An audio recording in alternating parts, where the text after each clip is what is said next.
pleasant good morning.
Pleasant good morning to everyone. Welcome to this week's edition of the Carlos Brown Show right here on the Black College Sports Network. Yours truly, Carlos Brown, joined by the panel. Good afternoon, Willa Brown with a Good great afternoon. last name, Charles Edmond of the All-Corner State Radio Network, and the coach, Coach Van Pettaway. Good morning to everyone. Good morning. Good morning. I get up and dance if I could, Carlos. I'll be dancing to that right about now. Oh, yeah. I tell you what, now football season, fall camp, getting ready to start for many of the teams in the conference. One team has already started fall camp, or shall we say training camp, Willa, and that's Southern University. Guest menu for today.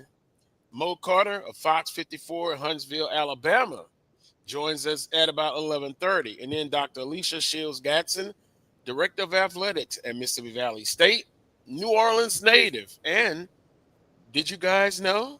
3-time SWAC track and field champion. Yeah.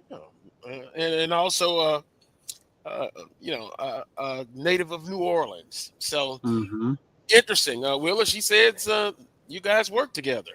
Definitely. Early at Coppin State. And Willa, you're going to be with us for the first hour. Family duty arrives, so we'll have you for the first hour. Here's what's trending. Southern University football training camp has started. And, boy, they're going at nighttime at 8 p.m., dodging a little bit of severe weather. But, man, it is hot. But, hey, before the show, we kind of already got into it about, hey, go early in the morning or go late at night. It's still hot either way. If you go in the morning, humidity is real high. At night, it is definitely real high. But, hey, you got to get through it. Also, the NCAA tournament expansion is likely to have a decision in the fall. They're going to expand March Madness. What will it be? Will it go up to 72 or 76? We'll monitor that situation. And, Charles, no, it'll still be a one-bid league. It'll still be a one-bid league, even with the expansion. Also, the SWAC announced the creation of a SWAC TV streaming platform. And our first guest will have the honors of being the first game.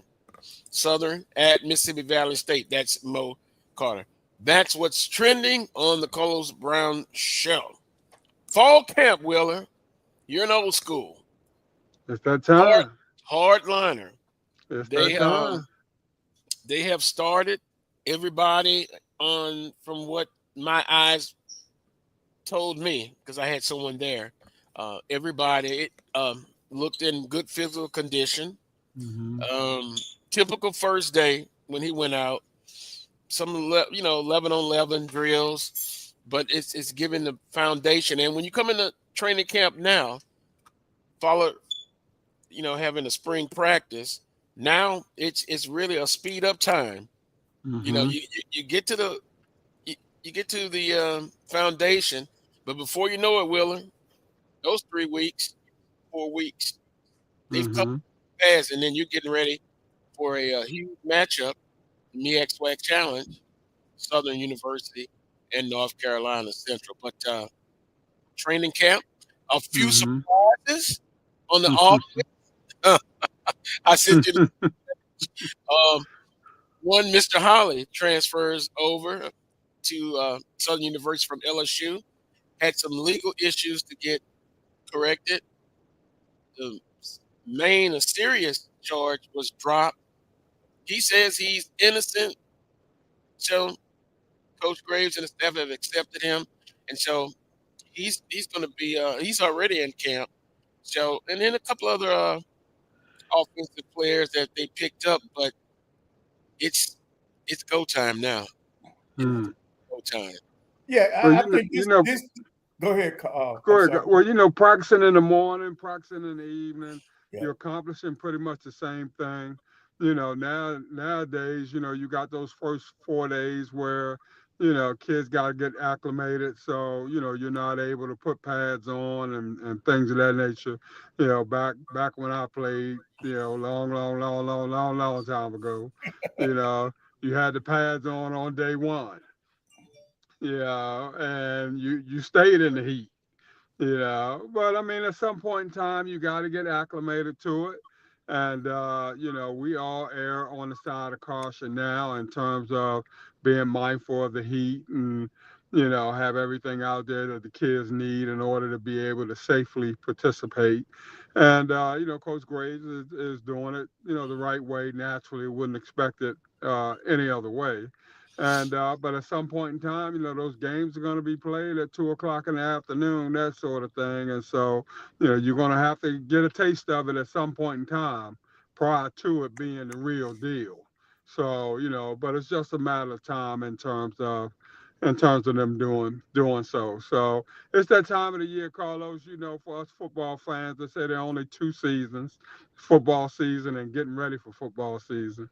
And so, I feel real good now. This is my time of the year.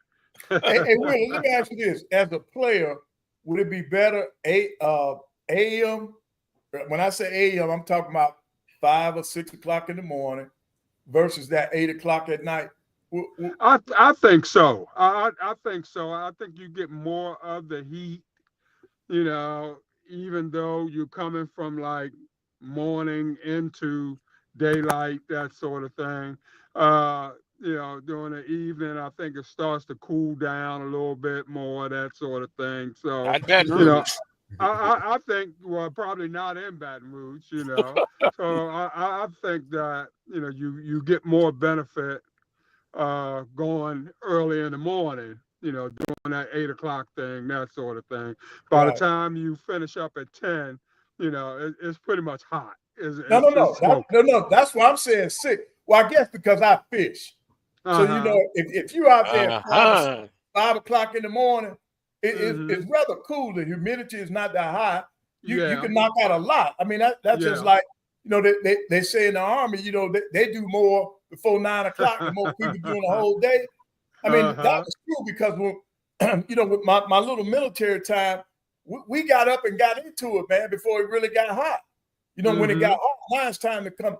Now it's inside activities. And I would imagine with football, now you can go to the classroom and do other kind of stuff, doing the heat. So I was just wondering, would the kids prefer that early morning or that late evening? I'm going to tell you why. As a coach, I would want early morning. That, to me, would mean they got to go to bed at night. That's true. If you're up at 4 or 5, they got to go to bed at night in order to do that. And as a player, Coach, you want to get it out the way. Yep. So, the sooner the better. You don't want it hanging over your head all day long. It just drags the day out, make the whole day miserable, knowing that at 8 o'clock at night, you got to put them pads on and get on out there. So, I'd rather go to bed early, get up early, get it done, and, pretty much have the rest of the day to do, the ancillary that needs to be done. Right. But I know everybody's health conscious now, so they're looking at it. They're making sure the trainers now are more involved, and they're telling the coaches, this would not be a good time to be out there and that kind of stuff. So, the welfare of the student athletes, that's the biggest thing. And then, yes, Coach Graves is old school, but you got to remember now, the first thing he's going to tell you, he's looking out for the welfare of them kids too now. Yep. Well, I can't say that Alcorn goes in the morning. When Fred McNair was the coach, we used to have early on, or even when Jay Hobson, we used to go in the afternoon from 3 to 6. But when Fred McNair took over, and now with Cedric Thomas, we kept that early morning practice, 7:15. Where whistle blows at 7:15, starting with special teams, and here we go. And now we're done at roughly 9:30, 10 o'clock. Yeah. And as the season goes on, even earlier than that, the practices aren't as intense as you get deeper into the season. But we're going at 7:15 starting next week, and to kind of get ahead of that. Right. And see, Carlos, that's a good time, man. If you just try it one day, get up and get out there at 5 or 6 o'clock in the morning, and then by 9, you out before the heat really gets up there. Well, let me have a couple of counters here. It's a heat dome all over the place. It's really hot. Right. Now, at 8 p.m., you talked about going to bed afterwards. You go 8 to 10 o'clock. Yeah, you're going. And about time you're through, you're going to bed. Also, the heat gets a chance to accumulate all day. And I've gone out, and again, in Baton Rouge, you go out at night, man, you're sweating. It is so humid. So they're pouring sweat at 8 p.m. when they start. And by the time they finish, they put their work in. Now, early in the morning, I believe Coach Odom's, when he was the head football coach at Southern University, he used to go early in the morning. So I think at night, because again, the heat is accumulated, it's going to be more of the condition, believe it or not, of game day. At 4 p.m., 6 p.m., most of that game's going to be at 6 p.m., and it's still brutally hot. So it's no right or wrong. It's just what you prefer. Now, that's training camp. Then when school starts, which will be in about 3 weeks, then they're going to shift. Right. And I believe they're going to be going in the afternoon. So it's still, August is the hottest month, I guess, for everybody in Baltimore, Huntsville, and Lorman. So, everywhere. Yeah. The big thing was that their strength and conditioning coach and the work they put in the summer, they look to be in good physical condition. Because you can't look, you have to, guys. You remember back in the day, I remember Magic Johnson said when he first started in the NBA, he came to camp to get in shape. Can't do that now. And Will, you could tell who hasn't done what they're supposed to do very the first day of camp. Very easily. But I think in 3 weeks they would have been acclimated to the heat. Their bodies would have made that adjustment, and then they got to be able to do that to make the adjustment so that they can shift practice time because of classes and stuff. So getting them started early. It's only the first 4 or 5 days. It's going to take, I think, for them to for their bodies to get acclimated. Right. Now, you, Will, Coach Fairway Charles, you probably could remember this. Man, I've been told stories. God rest his soul, Doc Williams used to be the trainer for Southern University. 3-a-days. Yeah. You remember that? Yeah. I remember. 3-a-days. Lord knows I remember, Carlos. Yep. I remember. Water breaks. I remember. 5. Not as many as now. 5 a.m. to like 7:30 a.m. Come back again at like 11 to 1. Come back again like at 4:30 to 6:30. Yeah, I think everybody did that because I know at A&M they did 3 days back in the day now. You know, before the NCAA stepped in and said, hey, we need to cut some of this mess out. Yeah. So with that being said, but now, you know, you have to be careful with the student athletes. When I was up on campus the other day, man, I got exhausted looking at the women's basketball team. They were running their behinds off. To be young again, but it's not going to happen. Just a piece of news. Cam McCoy, who transferred into Jackson State the other day, was getting some reps with the twos. Jalen Woods running with number ones in camp. They had a couple of offensive linemen that transferred in, but one in particular from Prairie View A&M seems to be working with the ones as well. So I'm sure as fall camp goes on, or training camp, they'll have a couple of scrimmages they'll get in, and then before you know it, it'll be fan day. And then, hey, North Carolina Central, who, by the way, got picked second in the MEAC conference, first with South Carolina State. So I think that first game is going to be really one that will tell the story about this upcoming football season for Southern University. Coach, go ahead. Wheeler, real quick. North Carolina Central is in Durham, correct? Yes, in Durham. And all right, and then A&T is in Greensboro. Yeah, A&T is in Greensboro. Because I think AD Drew was trying to get the locations, but I wasn't really sure about what his question was. But A&T is in Greensboro, and Central is in North Carolina. Central is in Durham. And Carlos, let AD know it's A&T, not A&M. A&M, right. Don't disrespect my alma mater. Hold on. Why you can't be A&M, man? No offense, Coach Fenway, but wars have been started over things like that. I got you. Well, now I believe somebody made a mistake at the Football Media Day, and I think that's what AD is slipping in a little shot there. You know, he's good at slipping in shots there. We're still trying to get him to come to the FAMU Southern football game and face the Jaguar Nation. Remember that little shot he took there? and by the way, the football turf, the new turf, is outstanding. It does look nice. It does look nice, no doubt. Very nice. And the inside. Oh no, AD was talking about something that Cam Newton said. Okay, okay. Well, I thought it was somebody in the media day, football media day, but that was somebody else that made a slip up. It happens. Although that was a big slip up. You know, hey, we're perfectly imperfect, Charles. Yeah, perfectly. And see, Charles, that's just like somebody calling Alabama A&M Bama State. Them fighting words, man. Those are fighting words. Let's go down.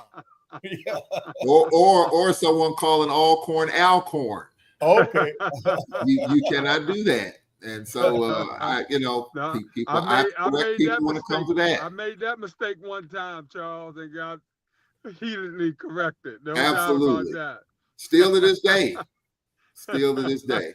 But you know, on that Shady McCoy thing, you know, I mean, it was a couple of slip ups, but wasn't he trying to go after that same job? Who's that? The Shady McCoy when he mispronounced the he wanted to. Did he want that job? No, obviously he didn't. I'm just saying. I'm just putting it out there. You know, there was a show called Bloopers, and I think we all can say we would have had a couple of bloopers. You know, I know in my 20+ year career, I've had a few. Oh yeah, Howard, but he said Hampton, I think. Yeah, and Charles, one time is a slip, but more than once is purposely done. Yeah. Well, I'm just saying. You know, that could bring up another topic that could take up half of the show, and that is you know, we've had a discussion about celebrity coaches. You know, we've had tons of that where they come in, they don't have any HBCU experience, but because of their name, they're able to come in and, you know, pass up. We talked about that, you know, let's just throw it out there. And so there are plenty of people in the HBCU landscape that are looking for opportunities, who have gone through the process, and they're just looking for opportunities. And so even with the media, you've seen color analysts on the NFL network, you know, CBS and all those.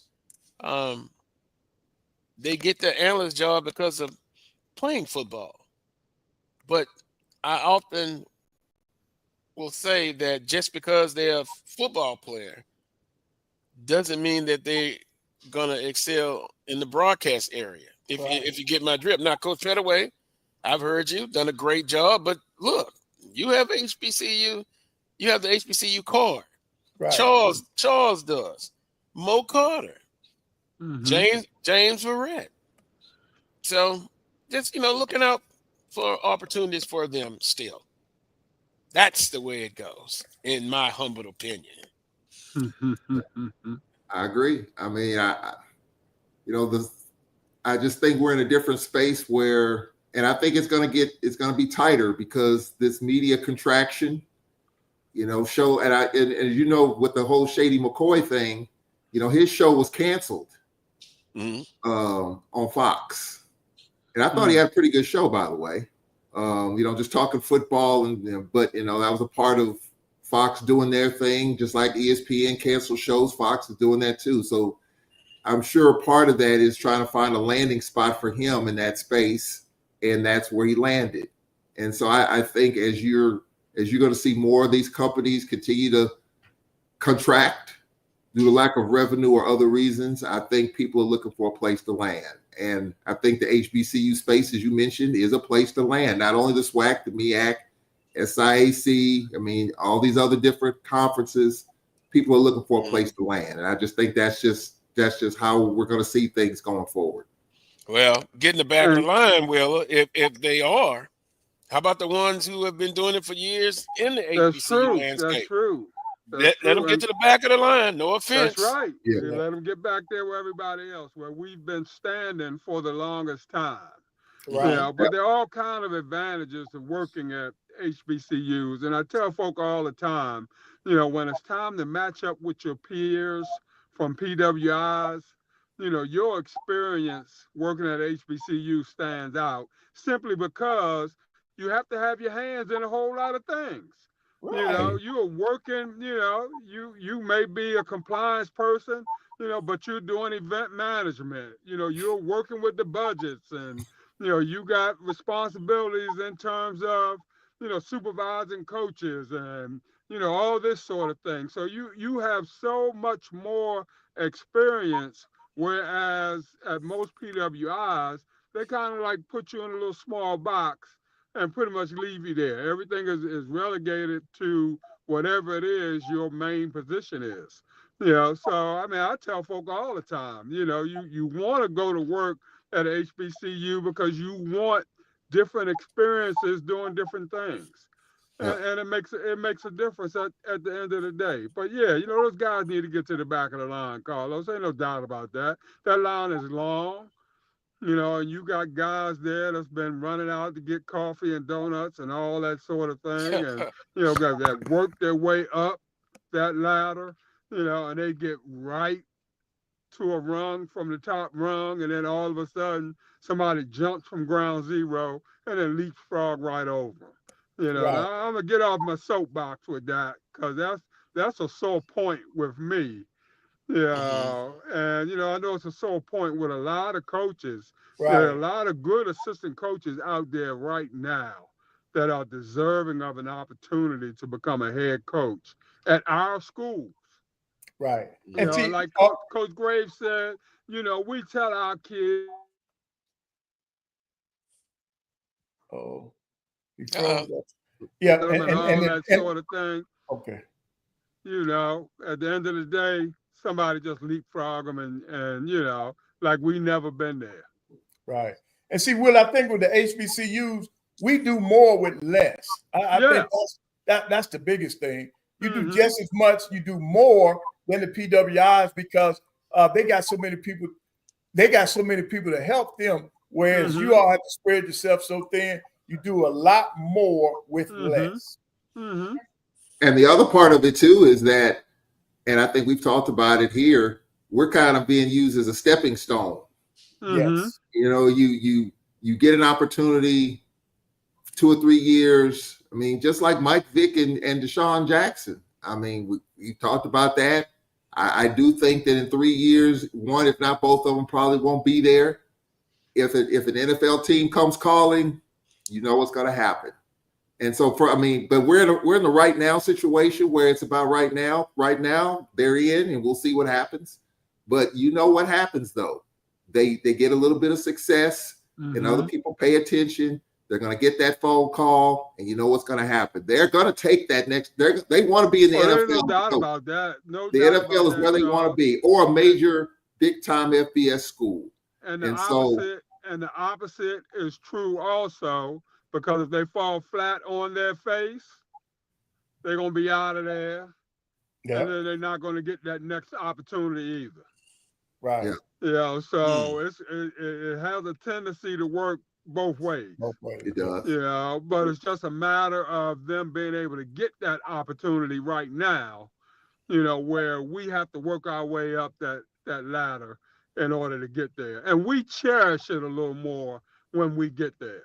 Yeah. You know, it's heartfelt for us, you know, and it becomes personal for us.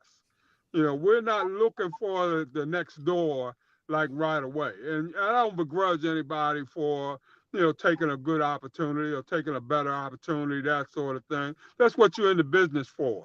Right. To take and find the best opportunity possible. But for us, because we have so much invested, you know, in our schools, it becomes more than just a job to us. It becomes personal, and we take it that way.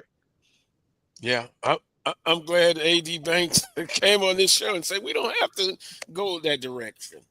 You know, and Charles, you say it's the right now culture, but I don't think it's the right way. But for some, I guess that's the case. And someone asked me, what if Aeneas Williams applied for the head football coaching job? Guess what? Great person. He's a minister. But does he have head coaching experience? No. He has an IQ of football. But I would have to accept it because I'm a Southernite, but I wouldn't like it. I'm sorry. I am sorry. Again, you can just think of so many people deserving of an opportunity. Give them a shot.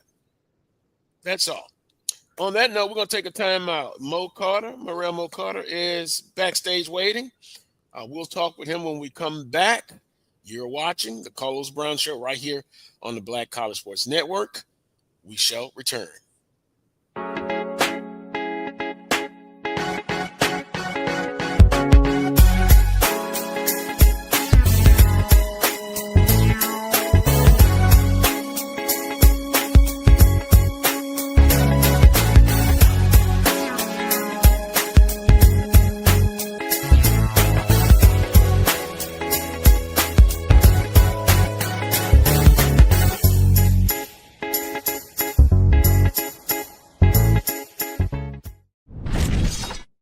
There's a shot. It might be. It could be. Right field. Grand slam. What a shot. That's how you get hot, young fella. Thank you guys for what you do for HBCU athletics. This is a fantastic avenue for all of us. This is our ESPN, so we love what you guys do, and all you guys at BCSN. We really appreciate what it is that you guys do for us. The human voice has always connected audiences with experiences. Major brands all across America have trusted Cover's voice time and time again. Conversational, powerhouse, intelligent, and sincere. That's the voice you need for your creative marketing process. KeaversVoice.com. Kever's Voice, Kever's Voice, KeversVoice.com. Always on, all the time. This is Ryan. History? Yeah, we built that. Pride? We fuel that. And on August 30th, we run that. Two powerhouse HBCUs, Howard Bison, FAMU Rattlers, one legendary showdown under the Miami lights at Hard Rock Stadium. The energy unmatched. The culture undeniable. The vibes straight HBCU. 2025 Invesco QQQ Orange Blossom Classic. Get your tickets and book your hotel now at orangeblossomclassic.com. Saturday, August 30th at 4 p.m. in Miami Gardens.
Welcome back to this week's edition of the Carlos Brown Show right here on the Black College Sports Network. We're going to be joined now by Morrell Mo Carter, Southern alum, works with Coach Pettaway, has worked with Coach Pettaway.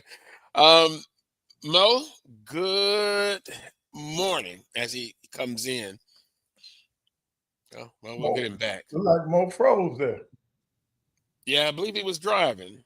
Oh, okay. Yeah, he must be in a bad area. Yeah, he'll come up shortly. But interesting, the conversation. I was kind of looking in the chat room. They were talking about the visitors' locker room at A.W. Mumford Stadium. And guess what? You see what I said? Hey, the visiting locker room should not be comfortable. Right. They do that in the NFL. They do that in the NBA. We got to take care of our student athletes first, Mr. EA. So how about that? Yeah. And I could tell you some stories about that in the visiting locker room, but hey, we're going to take care of ours first. Well, you know, Carlos, I got a story about that. This has been several coaches ago that we had football coach at Alcorn. And he talked about the visiting locker room and all that. So he said it's going to be different for the visiting locker room when he was coach. Okay, so I walk into the visitors' locker room one day and it's painted pink. Yeah, the locker room is painted pink, and I'm like, "What in the world is going on?" Calm them down. I mean, I had no idea why in the world we painting the locker room. He requested that. He wanted their locker room painted pink, and so I don't know what. God, I mean, Coach Pettaway and Wheeler, what does that do when you walk into a locker room and it's pink? Does it really matter? Right, that's it. It subdues it. That color. The color does something to the brain, man. In other words, you want to calm them down, huh? Right. It's supposed to mellow you down, man. And that's a strategy. You know, I don't know about that. I promise you, man. And that's just like I'm reminded of Sylvester Anderson, man. His first time coming to A&M, man, he got all over me about the locker room. But no, it wasn't about being clean, stuff like. He said it was so hot in there, and he thought I was doing it intentionally. And so he really complained about it, and I had to explain to him. I said, "Coach, I got nothing to do with that. That's just a system. We had an antiquated heating and air system." Yep. It's psychology. Yep. I promise you, I have read that, man. It affects your mood. Well, for this particular coach, we didn't have a great tenure, so there were some angry moods going for those home games, walking into that locker room when it was painted pink. I can tell you that. All right. And we have Mo. Yep. Also, G Boom, love him to death. He says a half-mile walk. Come on, it's not a half a mile. Locker room. And just a quarter. You can get to breathe the good air. and you can talk with your fans and other fans who will give you a warm greeting. Mo, welcome, Mo. You played football at Southern University. You know, I guess they're saying maybe the visitor locker room should be a penthouse. It's not. No, it's old school.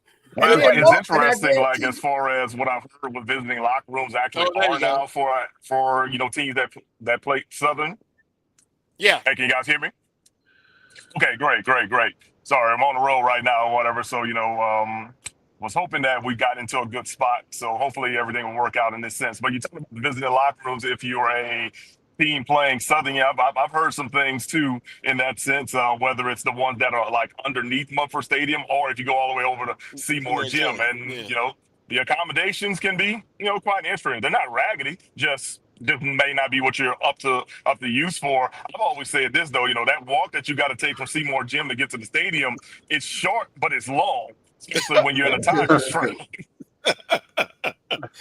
Oh boy, here they go. EA, you've just started something there. Let's get back focused. But Mo, as a visiting player, you've seen some locker rooms. You've been in some locker rooms that were up to snuff also as a visiting team. What's the last thing you said, Coach? No. I said, Mo, you've been in some locker rooms as a bit when you played at Southern and you all were on the road. All accommodations weren't great. Oh no, absolutely not. I'll just say we just got in, we did what we had to do, and kept it rolling. Because what the coaches always say is a business trip, so you got to go handle your business. That's the bottom line, Mo. That's the bottom line. When you're a visiting team, you are just that, the visitor. Yep. So whatever it is you have to go through, it's just par for the course. Suck it up, and take it out on the opposing team on the field, and let's leave it at that. Yeah. Indeed. Well, Mo, the SWAC announced the 2025 SWAC TV football schedule, and also at Media Day, they announced a new streaming platform. And I'm looking at August the 30th at 4 p.m., Southern at Mississippi Valley State.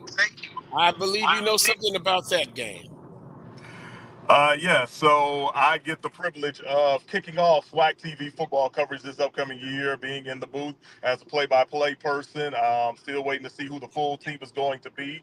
But, yes, I'm going to be a part of that broadcast. Looking forward to it. Shout out to Andrew Roberts and also Butch Alcedor from the SWAC office for entrusting me to do a number of games once again this year. Last year was great doing a bunch of ESPN Plus games. And now that we have brand new SWAC TV, which is going to be a game changer, not just for football, but for the entire conference footprint when it comes to sports, it's just going to be wonderful all in all. So definitely looking forward to it. And at the end of the day, it'll be Southern coming off of their week 0 game at the MEAC SWAC Challenge against a brand new Mississippi Valley team with Terrell Buckley as the head coach.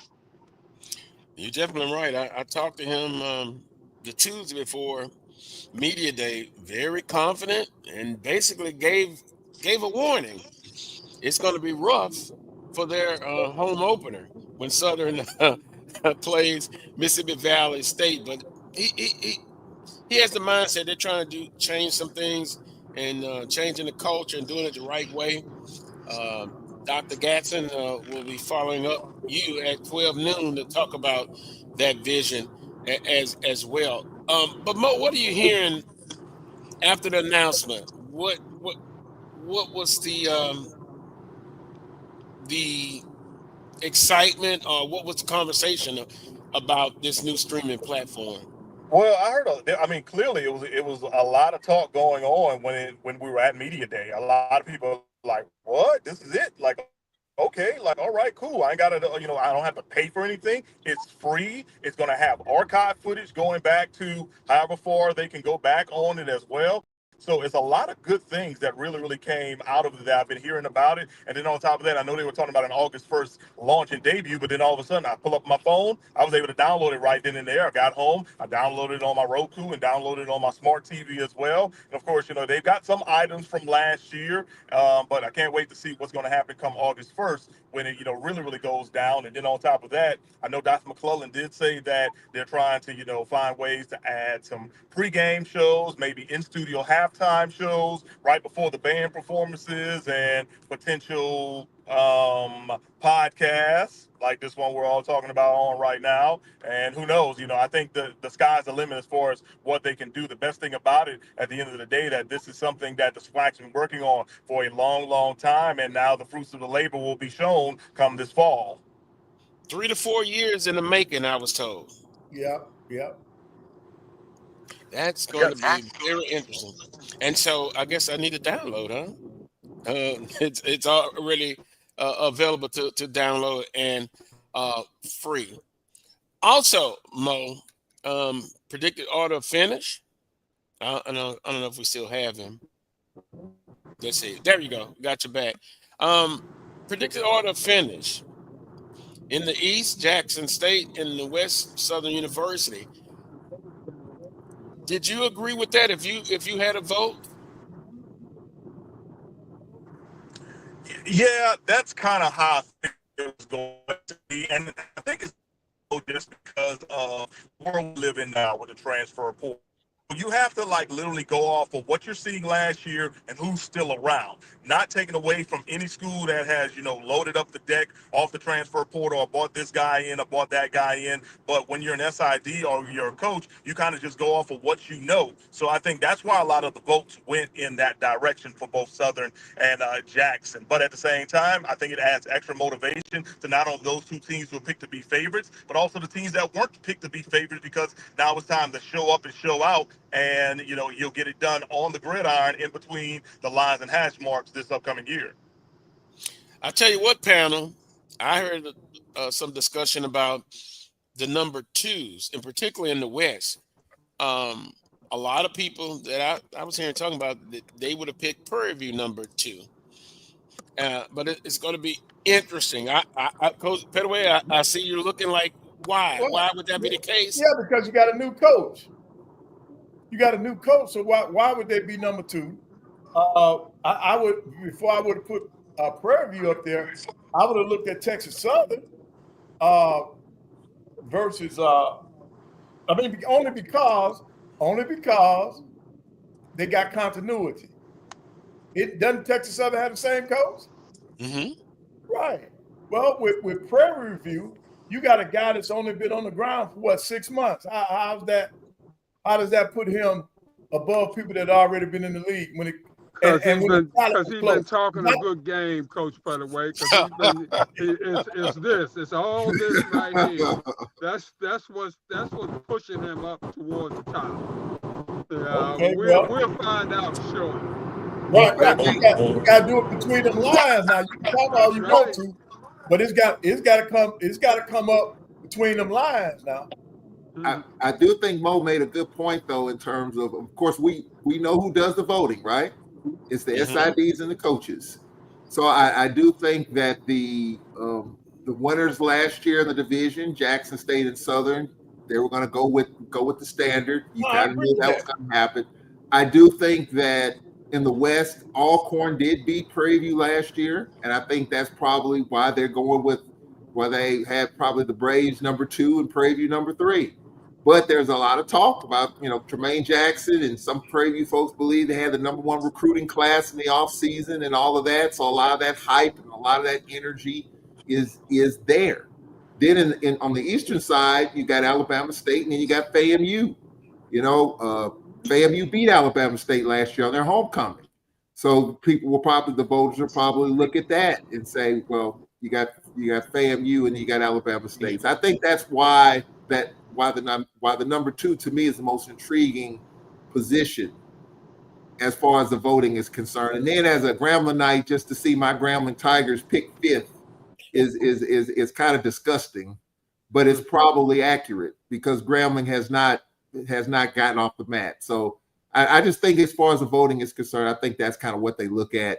What happened last year, because you got new coaches, they don't necessarily know or don't have the information. You got new SIDs moving around as well. Also, Mo, it's just a great event. Oh, I think we lost him again. But boy, EA says needs to do away with the divisions in football. Oh my goodness. Well, Carlos, I tend to agree. I have mentioned this. In the SEC, they've done away with divisions. Mm-hmm. And it got me thinking, is this going to, the SEC tends to be, in many cases, a trendsetter. You're just wondering over the next, I'm going to say this. In the next 5 to 7, maybe 10 years, I think we will do away with divisions in the Southwestern Athletic Conference. This is just a fan's perspective. This is Charles Edmonds' perspective, because I think that's kind of the way it's going. I think that's kind of the way it's going. It's the top 2 teams, Carlos, just like you say, the regular season champ should represent. I think in football, the top 2 teams, even though you're not playing everybody, the top 2 teams should wait a minute. Wait a minute. That's why it's not fair. If you're not playing everybody, you do not have a true picture as to the stability of the league. If you're not playing everybody, I don't like that. I'm serious. Because let's say you got a team that doesn't play because of the rotation on the schedule, you don't play the top teams. Now, are you a true champion? No. Well, you still got to play. You still got to play. Wait a minute. What was it, Charles? What did you say about what did I say? Well, you were talking about in the regular season, as far as basketball is concerned, instead of, the regular season champ should go to the NCAA tournament. Yeah, that's totally different, Charles. But I also think that in football you are going to see, I think over time, there may be some conversation about it. I really want to ask the commissioner about it. He probably will say no, because I do think coaches want to keep it the way it is, but the way it's leaning, I do think what fans are saying is that the top 2 teams in terms of SWAC record should represent instead of divisions. We kind of did away with it in baseball, and I do think there may be some oxygen down the road, maybe to at least have a conversation about it. Mo, what did you say? I disagree. I've been a part of this conversation on both sides with a couple of people over the last couple of months, and I could see it. I could see it on this way or on that way. I think at the end of the day, what you have to really understand is the dynamic of how it's set up, especially not just with the championship games, but a number of teams who bypassed playoffs and everything, like Southern and Grambling and Alabama State due to Turkey Day and Bayou Classic, respectively. So there's kind of a lot of footwork that will have to go into this conversation, in my opinion. I would agree with you. And then on top, and then also on that too, Carlos, I kind of hate that you're in that situation where there are times where you do have to kind of play the wait and see game as well with tiebreakers. So clearly, if they would go to something different than what's happening right now, I'm not saying that I would not be fine. I want to make sure that the tiebreakers are good, and I want to know that, every single scenario can play out here, there, and everywhere before you got people waiting for this and waiting for that. Because, there have been a number of years where you've had that situation. And look, not to sound like a homer, but I can tell you that there's been many years where, the Bayou Classic not only decided the West, they had top 2 teams in the entire SWAC. So not sure how that would have been having like an epic Bayou Classic one week and to turn around and you have Grambling Southern playing again for the SWAC championship. And Carlos, if you do away with the out of conference schedule, with them going to 12 games now, no reason why you can't get a good sample size to determine who the better teams are in the SWAC. You know, so you Good would point. love to be doing away with the guarantee games and all that sort of thing. That's a way to do away with it, you know, by increasing the conference schedule and going to one division. How many Well, schools we got in the SWAC that play football? 11? Almost. 12? 12. Yeah, all of them. Well, yeah. So I Now mean, you- if you got a 12 game schedule, you know, there's no reason why you can't get almost all of playing everybody in terms of a particular season. You know, And like I said, then you're just doing away with that with the out of conference. G Boom says we've done 9 games before. Don't take away our out of conference games. Well, if you go to 9 conference games, you got 12 teams playing football, then that allows you 3 non-conference games. So that would cut out maybe a couple of guarantee games, big money games. It could happen, but I like it the way it is now with the divisions. And baseball, they've gone away with division, so we'll see how that goes after a couple of seasons.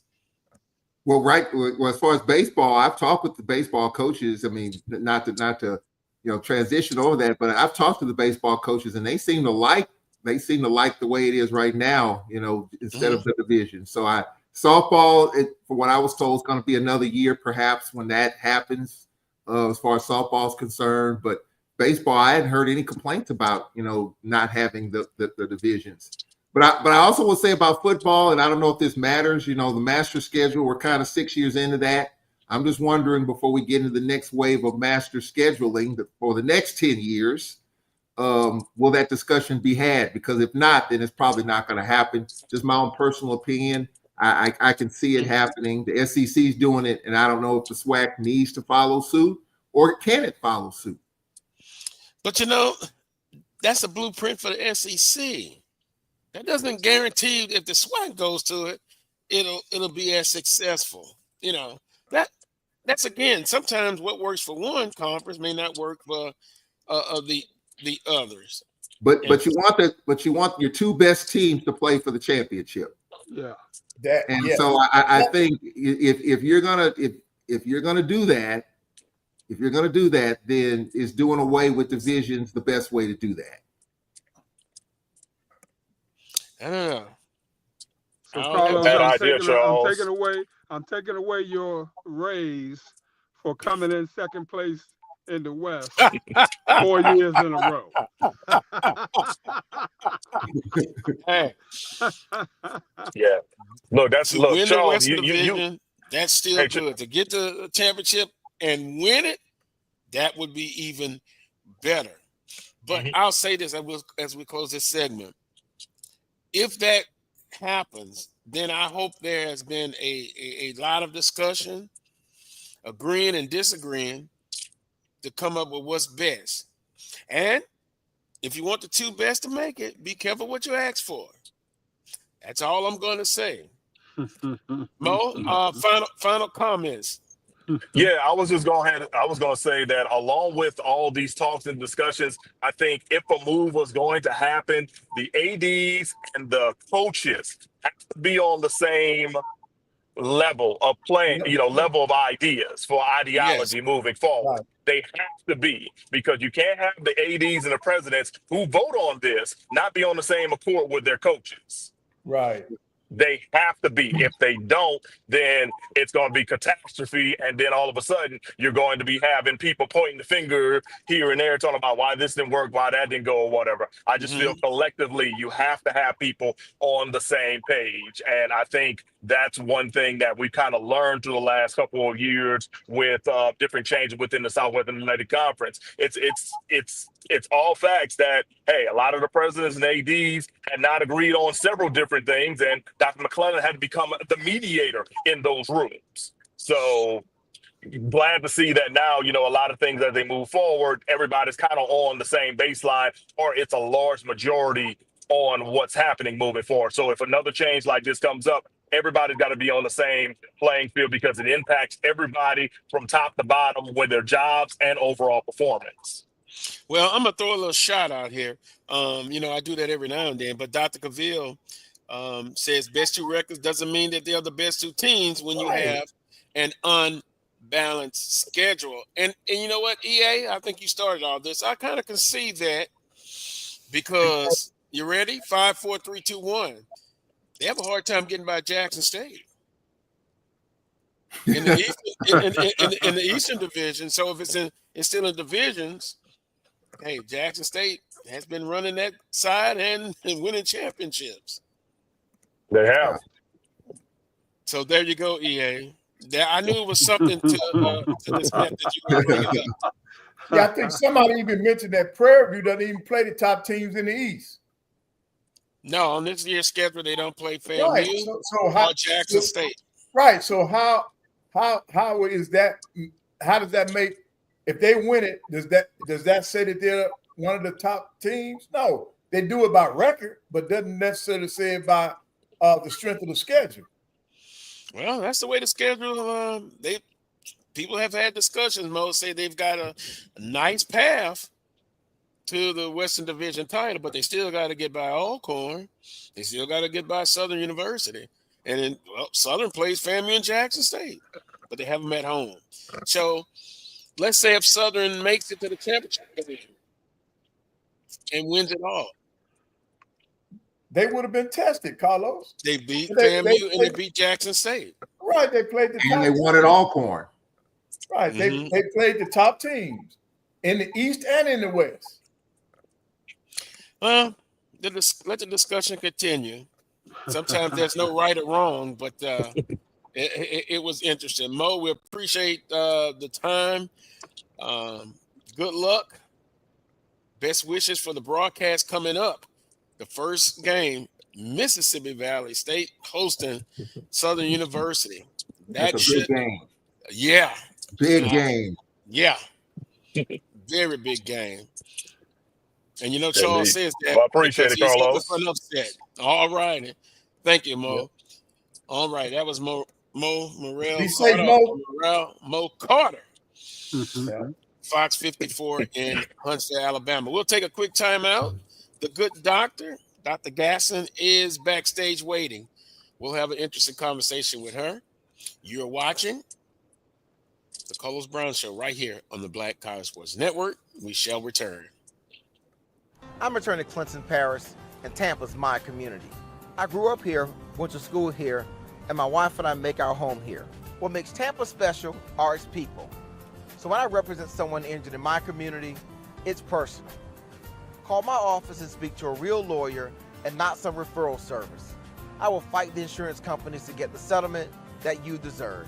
At the law office of Clinton Paris, we take the pain out of being heard.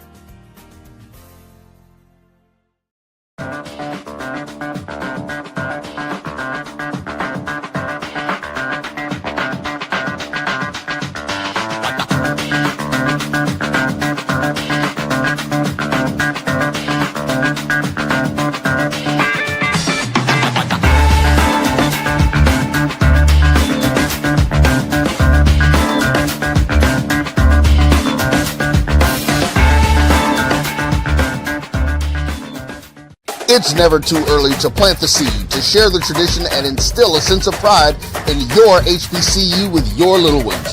HBCU Pride and Joy Children's Boutique helps you share your school spirit with a wide selection of adorable kids apparel and accessories officially licensed from your favorite HBCU. Visit hbcupridejoy.com and follow us on all social media at HBCU Pride Joy on Facebook and Twitter. Sugar Chateau Desserts is a specialty bakery located in the Charlotte, North Carolina metro area.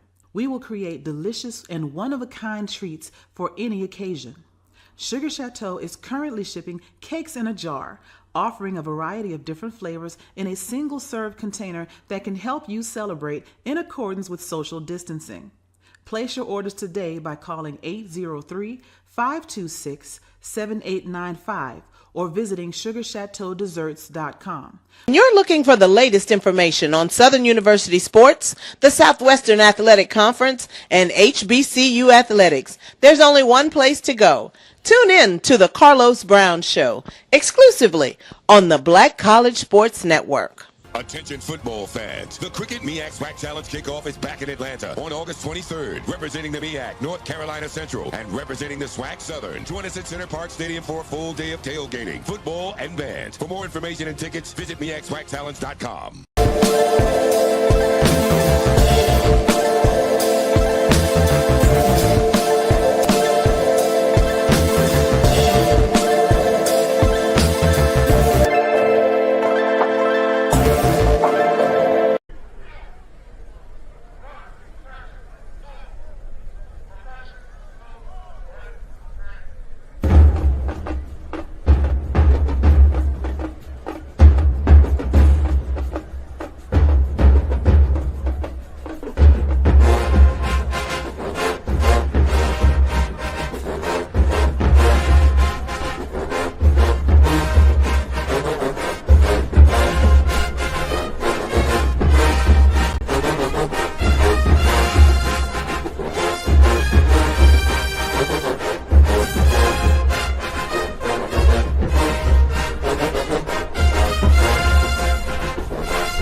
Welcome back to the Carlos Brown Show, right here on the Black College Sports Network. Oh, that was a nice introduction there.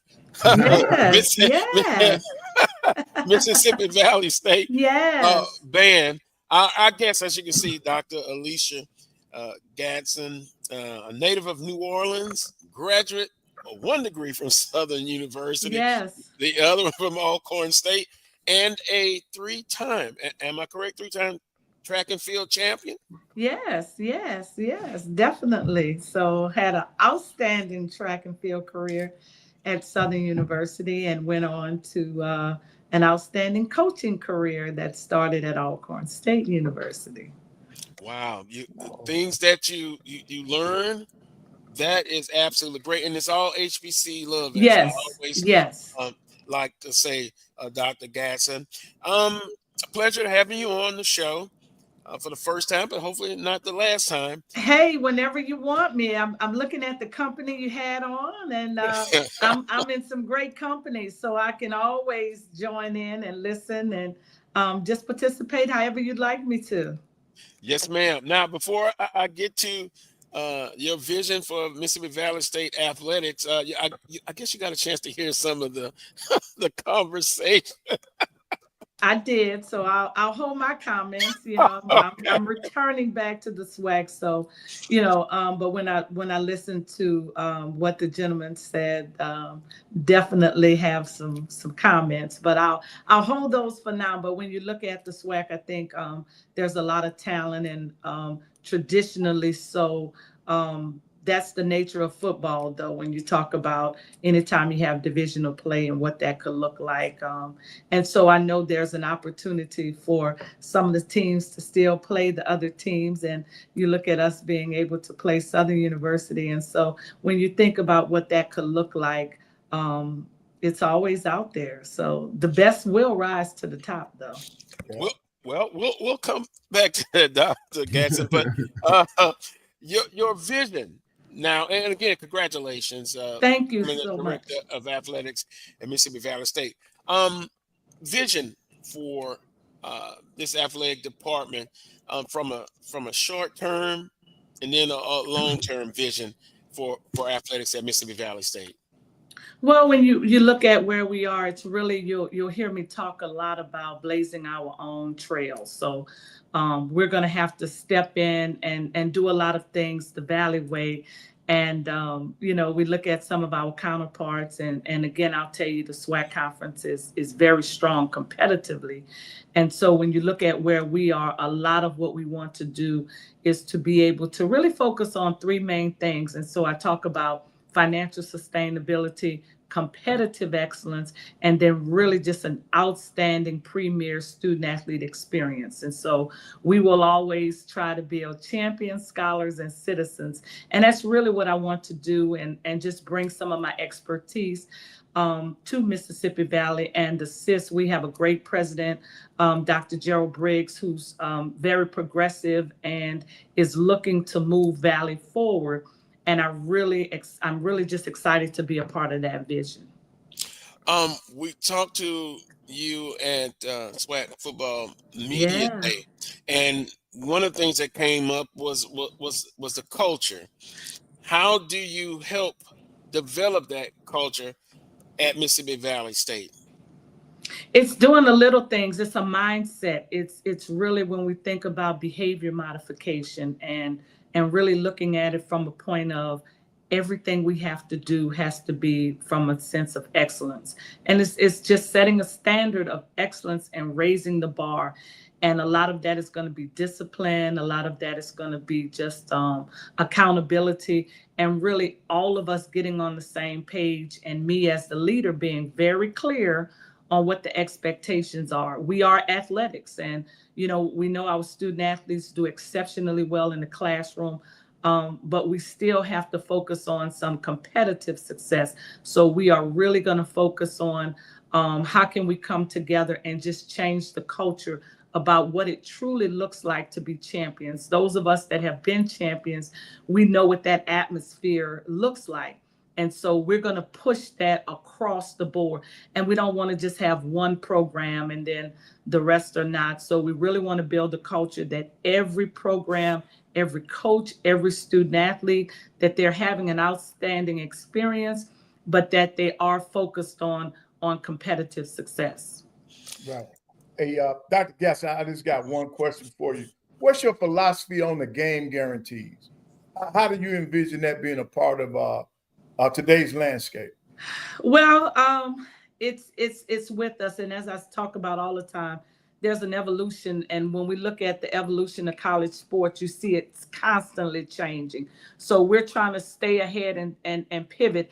I think for schools and not just HBCUs, but when you look at you know, FCS schools and a lot of those schools that have to kind of survive off of that, when we look at the revenue streams are still shrinking, and then this competitive market, it would be me as a leader really focusing on those games that you know, I don't want to go and get blown out, you know, so we want to still be able to strategically find those games that work, that we can still use as a recruiting tool that allows our student athletes to still have an experience with competing against schools that they may normally not compete against. So I think there's a whole lot of positives, but it has to be done right. And it has to be a strategic plan. And it's not just, especially when you look at football, it's being very strategic and, you know, maybe looking at alternate years of how that looks. And then when we talk about basketball, you know, no one wants to start 0-13 because you're trying to make a budget. So it's being very strategic, going more regional, and really looking and doing the homework and knowing those games that you still have a good shot of being very competitive, and you know, you can put on a good show and it still looks good for our alumni and for our constituents. Thank you, Dr. Gatson. That's outstanding, because I've been one of the people that's been on here preaching about regional play and not sacrificing the kids, because if we're talking about the welfare of our student athletes, then mentally we got to bring that into focus. We got to think about that when we put them out there for all those game guarantees. We can have a good mixture. We can have a good mixture. Right. Yes, ma'am. The key word was strategic. Yes. Yes. And balance. Yes. Because Dr. Gatson, I'm in the minority on this show sometimes about those guarantee games. Yeah. But I won't go any further with that. But I will ask you about.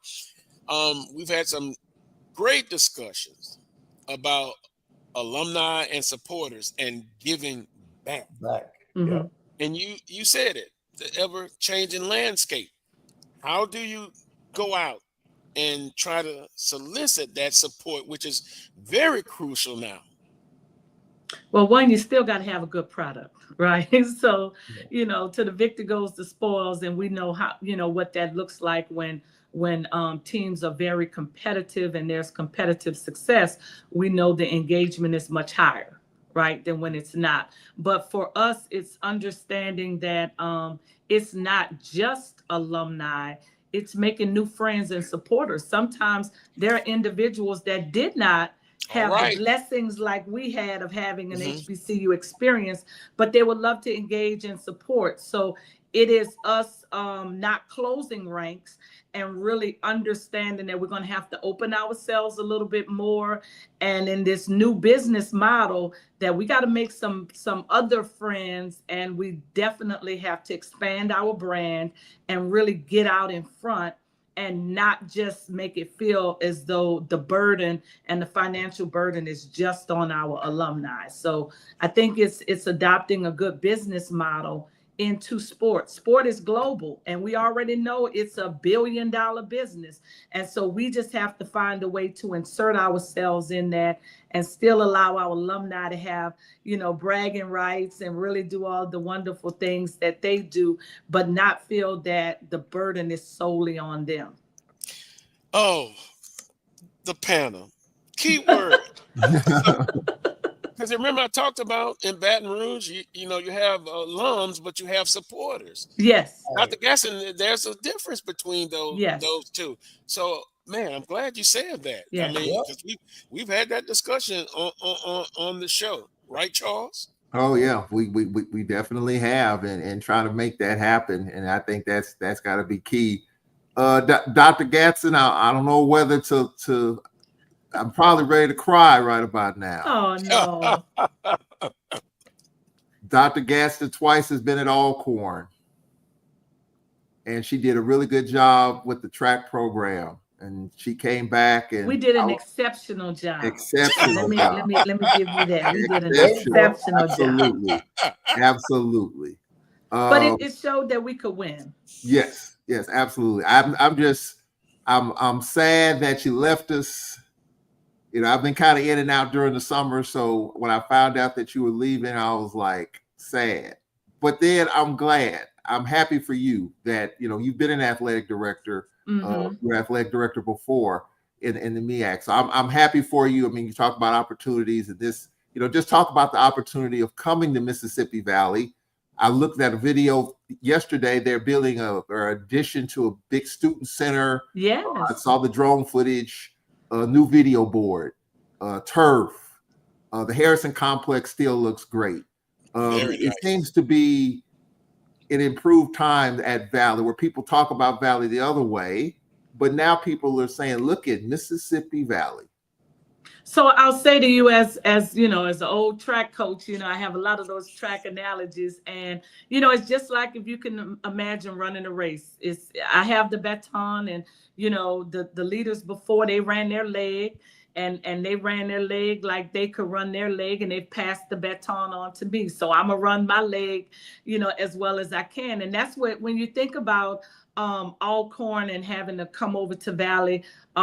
And I came in support of the athletic director, Dwayne Robinson, there to help build the same thing in terms of using my expertise and all those years of knowledge to help where I know I can be of benefit. And so if it had not been for this great opportunity to assist Valley at moving forward, you probably would have saw me still there. But when we think about it, we're all still one big family, and I was so elated that every AD reached out personally and sent their congratulations. So as much as we compete, we're still a family, and we know at times it's us against the world, right? So this is still all love, all of the things that we want to accomplish. And when you talk about Valley, you know, this is where I'm needed. And, you know, God always places us where we're needed. And so when you look at right now, this is the time and this is the place for me. So when God says it's time to change, you know, we'll see what happens next. But this is where I'm needed most. Again, I talk about our president, who's very progressive. There's so many wonderful things that are happening now at Valley. And when we talk about Valley, you know, the president's motto, we talk about one Valley, one team, you know, we're in motion. And it's just that we have one goal, and our goal is always centered around student success. And when you look at athletics, it's an extension of that. So we have this great platform. Everywhere you see, we're going to be pushing Valley. You look at a new football coach in Terrell Buckley that just got on board, and he's bringing some great energy. So what we're doing now is hopefully, you know, bringing some high energy, a lot of discipline, a lot of accountability. But I think we have proven winners that know how to win. And we're going to do everything in our power to, you know, upset some things in the SWAC. So I'm very excited. I'm very excited. So stay on the look. Yes, ma'am. Somehow when you said that, I think about the Southern at Valley. Look, I mean it. And you know, we got some great energy. Part of what we're going to do is really maximize the game day experience, you know, and so we want to bring our fans the best opportunity that they can have to cheer on our players, but that they're just going to have a wonderful day. So we're starting off with our Buckle Up Challenge. So we're going to challenge the Southern fans to really come out in their best rodeo. We have some cash prizes. So we're doing some things that's really going to have some energy. There's a fan zone. You know, I don't want to tell you too much. You got to come to the game to see, but we really want to create and really hone in on that wonderful energy that we're seeing across the campus, not just in athletics. So it's a wonderful time to be at Valley. Oh, yes. I'm convinced, Charles and Coach Pettaway, Dr. Alecia-Gadson is our guest here on the Coles Brown Show. And you just were talking about the game day experience and stuff and the energy, which is a great thing. But also you talked about being a family, and can you throw ideas off of each other? Meaning the ADs for support and changing things at Mississippi Valley State. Oh yes, but sure. So if you look last week I appeared on AD Bryant's podcast. So, you know, and we talked collectively about what the new SWAC TV is going to mean to the conference and how that's going to help all of us grow. So when we look at it, you know, as much as we want to be competitive, we still know that collectively we can move the whole conference and make sure that everyone around the country respects HBCU and respect the SWAC. Boy, Dr. Gatson, I would love to be in those spring meetings and those fall meetings. But I know I can't get in there. I can't wait. Because it is about evaluating, elevating the conference. And when you look at the landscape of college athletics, it's forever changing. Yes. Where do you see, and hopefully you can answer this, where do you see Valley in Mississippi Valley, say, athletics in about five years? In Atlanta in the Celebration Bowl, in NCAA. I'm writing this down. Play, and NCAA championships. So yes, that's really where I see us. But when we talk about there's a strong strategic plan, and as a university, we're moving forward. Enrollment is growing. You see, again, new buildings, that shows growth. And so right now it's again some wonderful things that are occurring that will help us to really be in a great position in the future. So I feel really strong about, again, where we're going and how we're connecting, not just to the university family, but the surrounding communities as well. Dr. Gatson, talk about your staff. Now, we talk about with Coach Pettaway about having a good staff around you. Talk about your staff there at Mississippi Valley State that's going to help you with this vision. Well, I think I have some great individuals around me, and what's always good, I'll say it, that is very diverse. So we have diverse mindsets and, different decades and brackets. So we get some great feedback of, I'll call them our seasoned staff down to, some of our novice staff. But what it allows us to do is, one, create a culture where, I refer to them as my team. I feel like as the athletic director, I'm the coach's coach.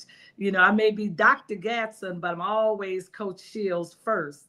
And in knowing that, a lot of what I want to bring to the table for them is their professional development and growth, and really investing in that and understanding that they're still only as good as the next new thing. So it's making sure that the staff stays enlightened, that we're participating in professional development. They have to be students of their craft. They have to be experts in their field. And again, I'm going to push them really hard. So, we'll work hard and then we'll play hard. But at the end of the day, I'm really hoping to empower them to be the next set of leaders that will guide us one day. A couple of weeks ago in the chat room, they were discussing about the game, the home game. You move into Atlanta with FAMU. Are you at liberty to talk about how that came about? I'm still gaining some additional pieces on that. So right now, I really would hold my opinion on that, as we move forward with that. But I think there are some opportunities there, again, as we talk about expanding the brand. Mm-hmm. So as much as I can, I'll say, on the notes of opportunities, you think about what has HBCUs been founded on, and it's access and opportunities. So when you think about the Atlanta market, again, Celebration Bowl is there. So there's a whole lot of positives in terms of an opportunity as we grow and we become more competitive to build that market, and then just expand the market for the SWAC. So there's kind of opportunities for build up, because whether my team is in the Celebration Bowl or not, what I love about it is all of us come together. Yes. I'm there every year, so we all come together, and at that point, we're all cheering for HBCU. So I think it's an opportunity to really expand the footprint of not just Mississippi Valley and of course FAMU, but of the SWAC, and making sure that community is engaging, and that will create additional business opportunities for us in the future. Boy, even when you're out about, it's always selling your brand, your product. Yes. And great point, because I missed a few years, but Celebration Bowl, yes, I'm there. Hopefully my school will get there. But if they're not there, I still support. Yes. And that's what it's about. Oh, okay. Yeah. On that note, Dr. Gatson, we appreciate the time, a very enlightening conversation. I always close out the interview with closing comments. What will be your closing comments for our listening and watching audience? Stay on the lookout for Valley, because we're about to get it. That's all I can tell you. I tell my staff every day, let's get it. Every day we wake up, God grants us a new opportunity to do some great stuff. So every day is a great day for me. And as long as I can stay competitive, we trying to get it. So when you come to Valley, when you see Valley, you're going to be in a fight. So, we're hoping that we win more than when we lose, but you're going to know you've been in the tussle. And I think that's indicative of that grit and really that kind of ball that we want to play and what we want to kind of be known for. So we're gonna make sure you've been in the tussle. So we're not gonna lay down. So let's get it. And I love when you said that you get extra points from me. You already had a lot of points, but strategic as far as those guarantee games. Oh, I love it. I love it. I'm gonna have to take Dr. Gatson to Larry's Fish House. Have you heard about Larry's Fish House, Dr. Gatson? I have, but I have. Listen, I'm, guys, I'm trying to stay on my nutritional plan. Oh, okay, well, just coming back down south has just been, it's no better food than anywhere in the country, and having been on the East Coast, I could tell you down south. So I've been doing a lot more eating than I should, but everything is just so good. And, look like every place you go, you feel like you're just eating a home cooked meal. So, I'm a foodie. So yes, let's do it.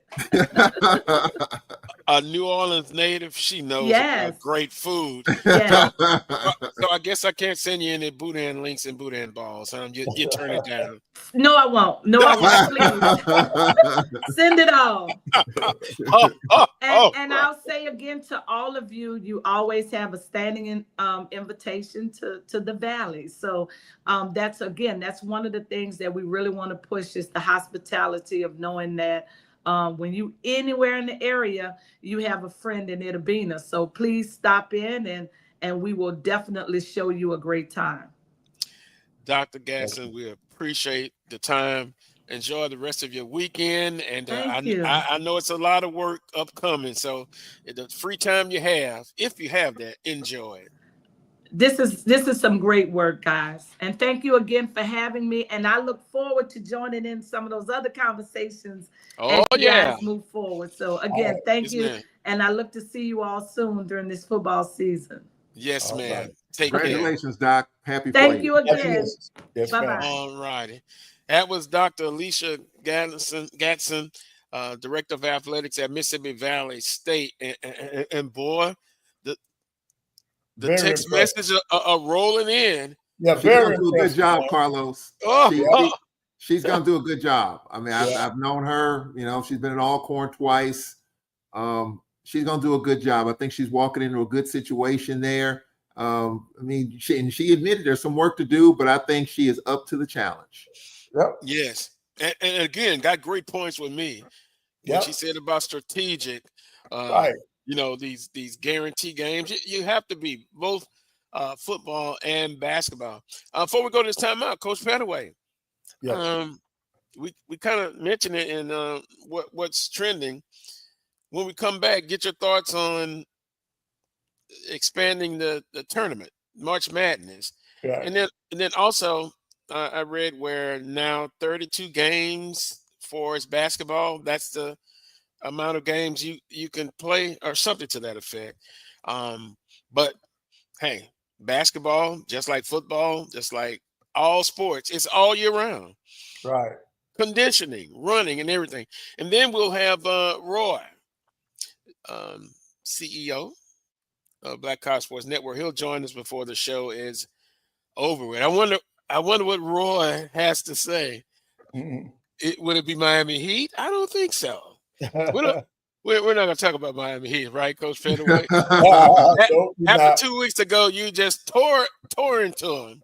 Yeah. So don't talk about the Lakers either. No. Oh no. But Carlos, I'm gonna tell you something else that's on the horizon. If Division II, if they do approve that 5 year, that could affect some of our schools now, and I'll tell you why later. Do you think some of those players will move on to? Right. Let me give you a scenario. Mm-hmm. If you're a player and you're trying to play overseas or you're trying to go to the next level, but you've played your 4 years at that D1 school and you just didn't get the reps or the attention you were looking for, I can see you going to Division II just to get that last year in. A year playing now. I can see that happening now. I can see that happening. College athletics, man. You always got to be on top of things. We'll take time out. When we come back, it'll be more of the Carlos Brown Show right here on the Black College Sports Network. We shall return.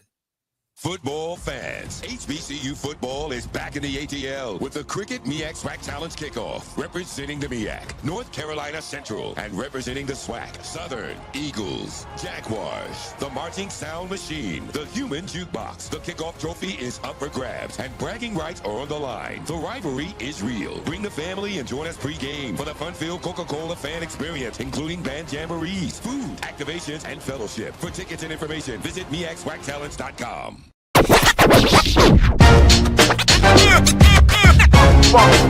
It's like a loop machine. Going around town, trying to get down.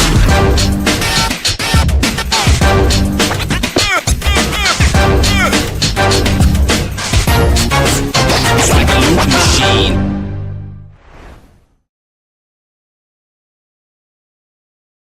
The Cuvée Group is a Florida-based marketing and training consulting firm. We help businesses communicate to their target audience and engage them in conversation. We also help to expand their audiences, which will ultimately result in growth for those organizations. In addition to being a certified constant contact specialist, my colleagues and I are also certified in John Maxwell Leadership Principles. We use these proven principles to conduct workshops, training, and private coaching sessions for individuals and companies looking to take things to the next level. Contact us to schedule a free consultation. Issues today, don't delay, call Cuvée. This is the Dean of the College of HBCU Sports, Kenyatta Cavill of Dr. Cavill's Inside the HBCU Sports Lab with Mike Washington and Charles Bishop. Come mix it up in the lab where the course lecture is in session every Tuesday from 6 o'clock p.m. Central Standard Time on Facebook Live, YouTube Spreaker, or the BCSN app, as we discuss all things about the HBCU sports culture, including exploring the week that was in the sporting HBCU diaspora, as well as the upcoming week of HBCU Sports. With me, the Dean, the College of HBCU Sports, on Dr. Cavill's Inside the HBCU Sports Lab with Mike Washington and Charles Bishop. Course lecture dismissed.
Boy, how can you not like the ambiance, the game day atmosphere, the bands, the majorettes? Oh my goodness. As I look around,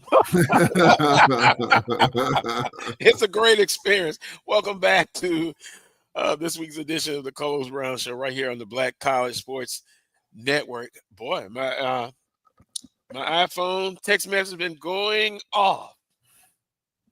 Really enjoyed Dr. Gatson on this week's show. Also, Mo Carter driving as usual. Mo is always driving.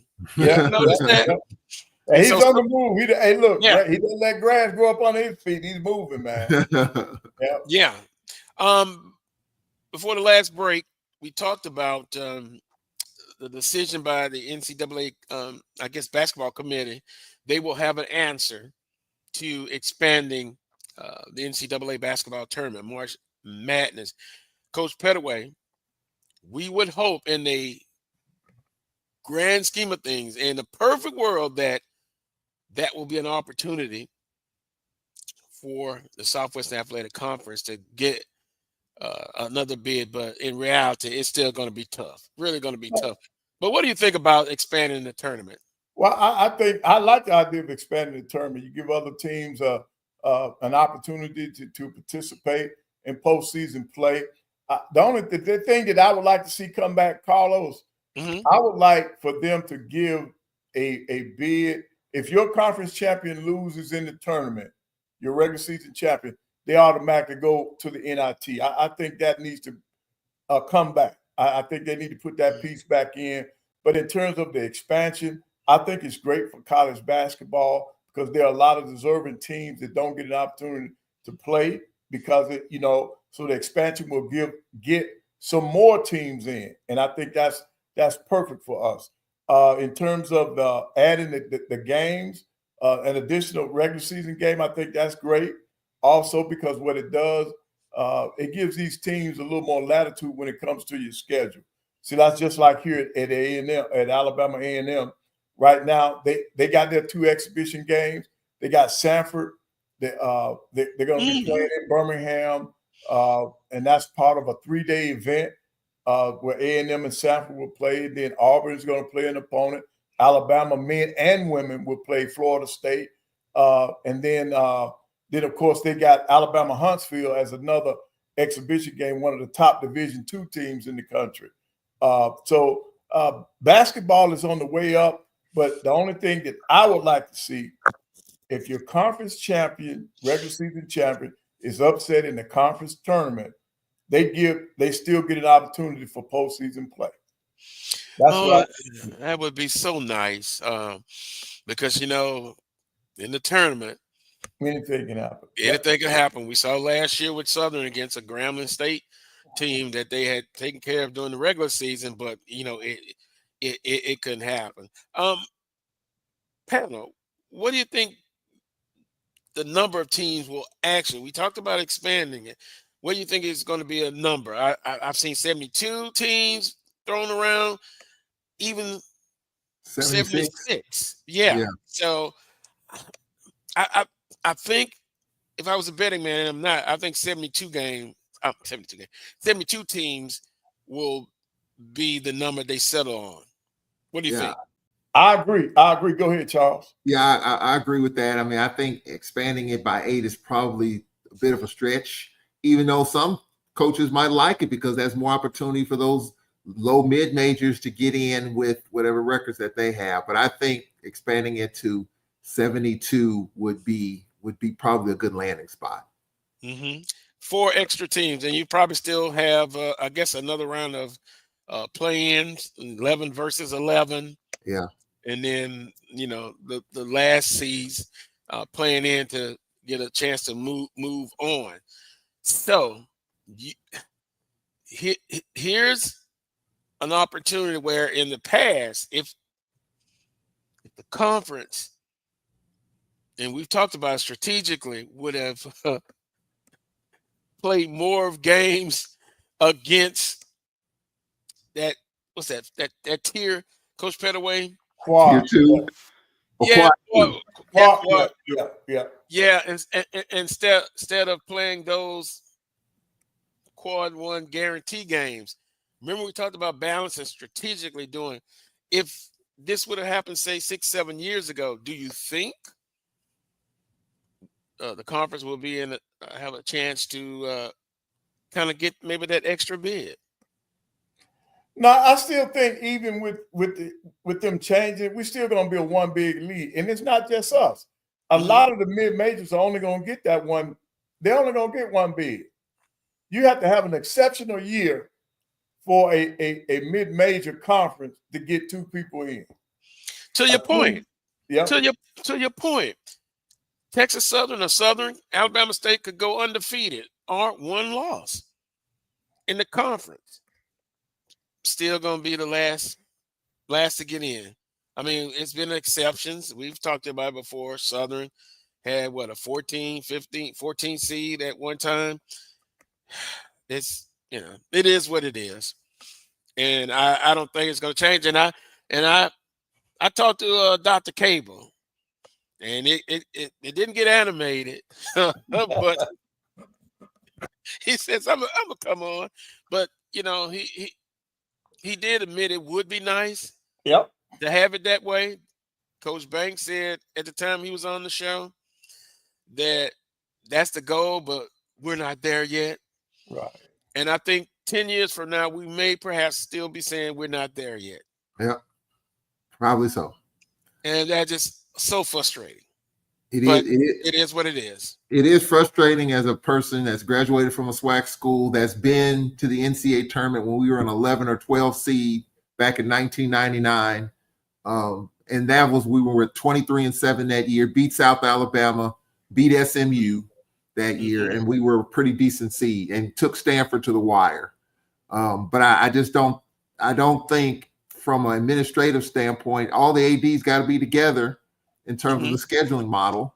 The commissioners talked about it. He was the chair of the NCAA basketball committee for his tenure. He knows what that looks like, and we've talked about it. And so I don't know.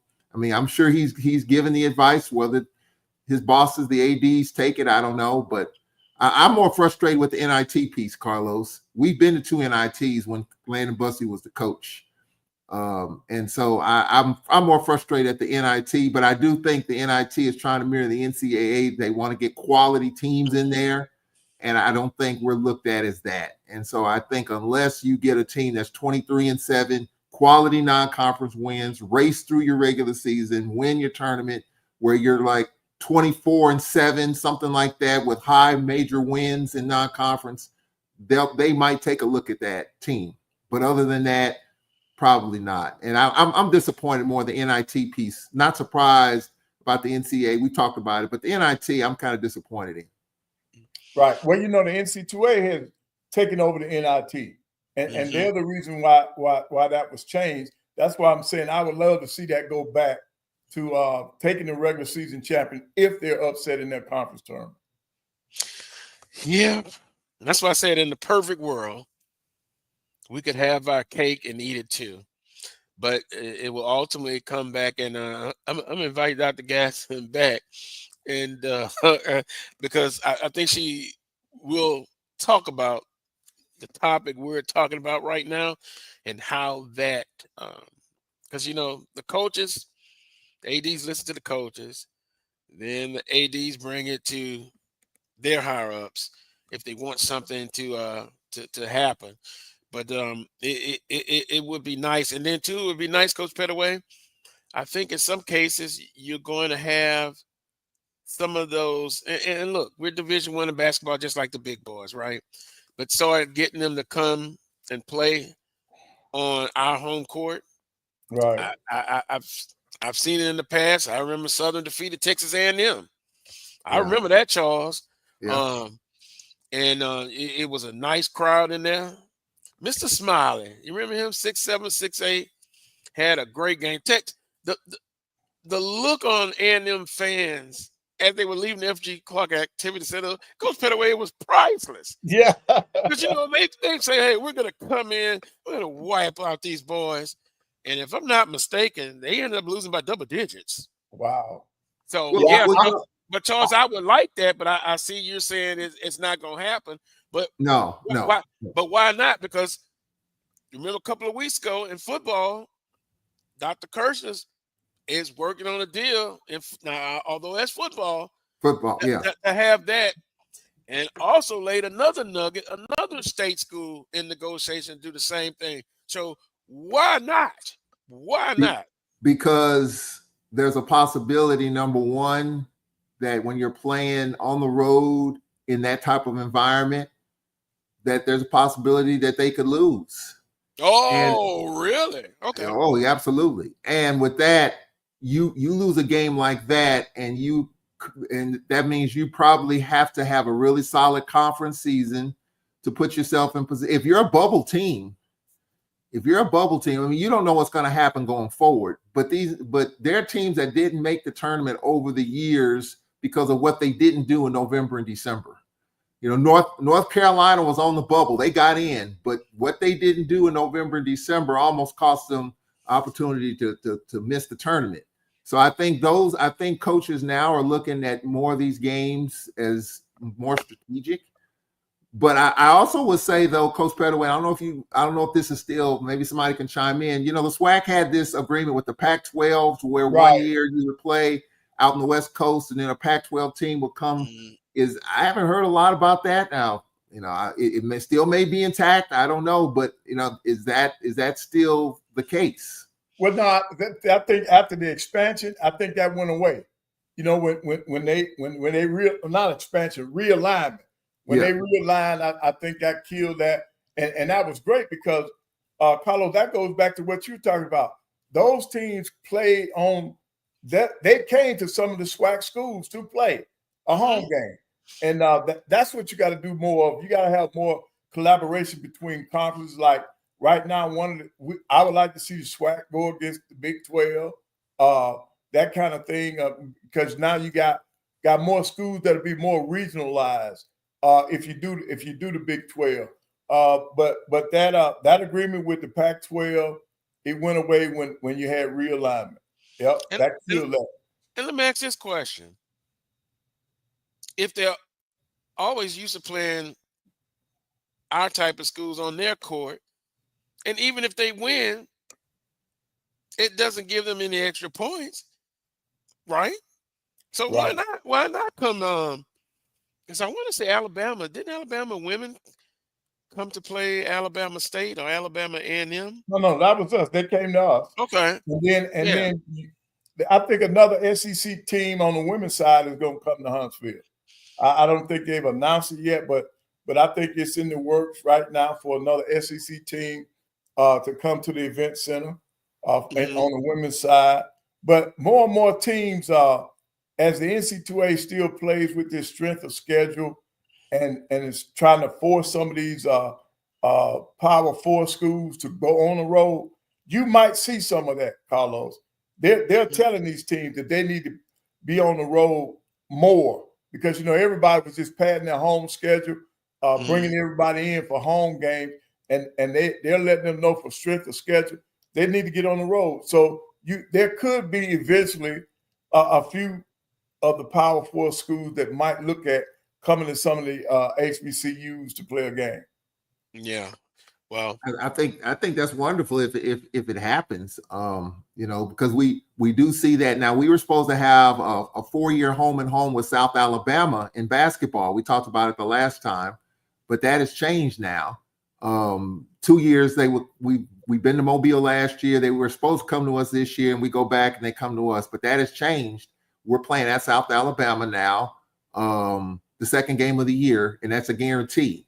So because of finances more so, we would get a guarantee as compared to 4 years home and home with no money being exchanged. So it's more of a monetary deal, more so than anything. But yeah, Coach Pettaway, I would love to see more teams come to our schools. I think the event center is a great place to have a game in some of our other schools, but I don't necessarily think that it's going to happen that way because especially on the women's side, I mean, just think if Southern hosted, I don't know, TCU or Notre Dame or something. I mean, you get to the Felton G. Clark Center with a good crowd there. Southern plays well, man. They knock off Notre Dame, man. That would be excellent for the conference. It would be excellent for Southern. It would probably ding Notre Dame, and so I mean, I think that's probably the reason why that doesn't happen, in my opinion. More of that. Well, I think LSU needs to come across town. You know, Coach Monk, she needs to take her team over to Southern. Hell, I would ask. You know, I mean, I'm not gonna sit there and say, well, you know, because of how it used to be. And if you come there, you go to LSU or they come to FG Clark Activity Center, it's not a big difference except for home court advantage. They're not going to get any extra bonus points for playing them at home. Come over to the FG Clark Activity Center. Roy, you could come in. There we go. All right, Roy. Roy, are you going to blast me? I got a feeling you got something to say towards me. No, actually, I don't, Carlos. Okay. It is not heat related. It is not blasting. we've got a good group of folks hanging out with us, and we've got a lot of special things that we're looking at doing this season coming up. The BCSN Game Time Show will be traveling. We will be releasing the schedule for that next week, I believe. Well, we may wait till our first preseason show, which is the 16th, to see what we're going to do. We already know that we've been given the go-ahead that we'll be at Southern for the Southern FAMU game for that one, so we will definitely be around there. We're working on some stuff. Got to talk to Dr. Bryant down there, Coach, to see when we're going to make our way to Huntsville for which game that we'll do that for during the football season. So what we'd like to do is, you guys have been seeing the commercials. There are a lot of folks on here. One of the things that when we started this company that we wanted to do was work with small Black-owned businesses and giving them an opportunity to be able to advertise. And so we're going to show you, this is a page they can go to our website. It is mybcsn.com. And then this at the top, you'll click the services links, and it talks to them about what we've got that they can get. The advertising special, we actually have advertising that starts at $300 for the entire year for small Black businesses that they can do. And this is across the entire network. So many of you may not know, we actually have radio stations. We have a 24-hour gospel music station, as well as a 24-hour urban music station that goes along that we've been doing. And we're actually celebrating 25 years of those radio stations being up and running.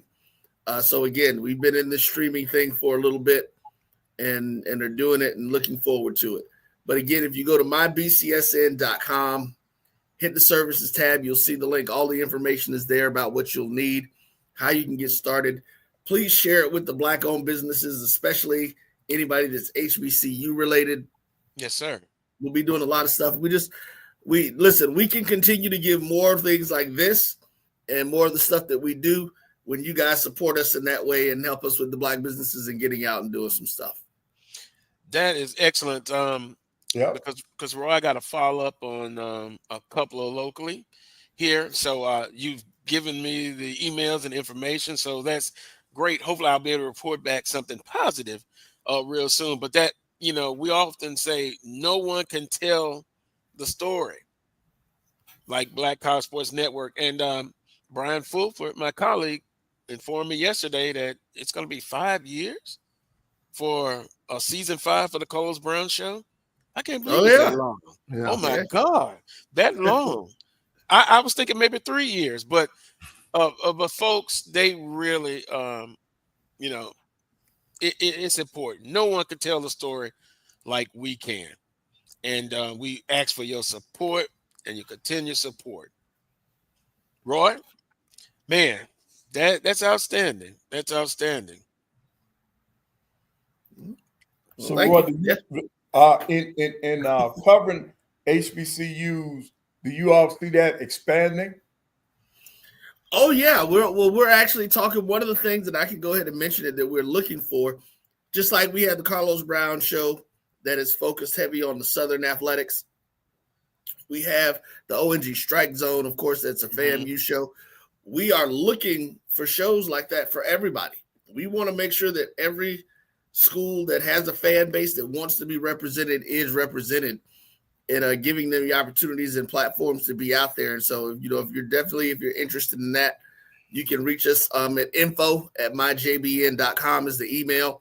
If you want to do something with one of the schools or for one of the schools, so to speak, we can get you in and get that going. We are, taught to coach, and Carlos uses it right now. We're under attack in this country. And when I say we as a people of African descent, our history is being rewritten and erased.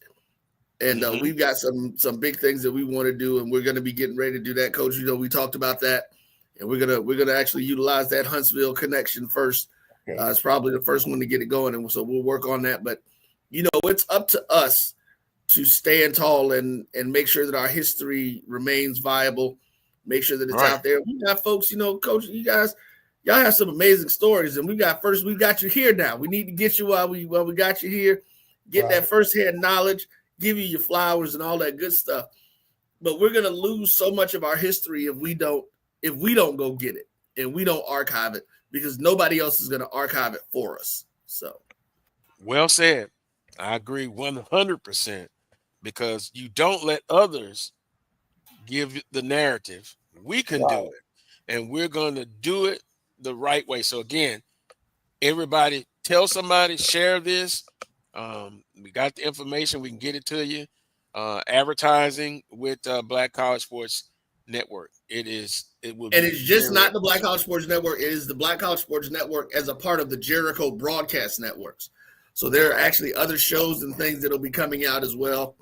We'll be doing more of that. We actually do a little bit more than sports. A lot of folks don't realize that, this is this part of the fan base. That's what your core is.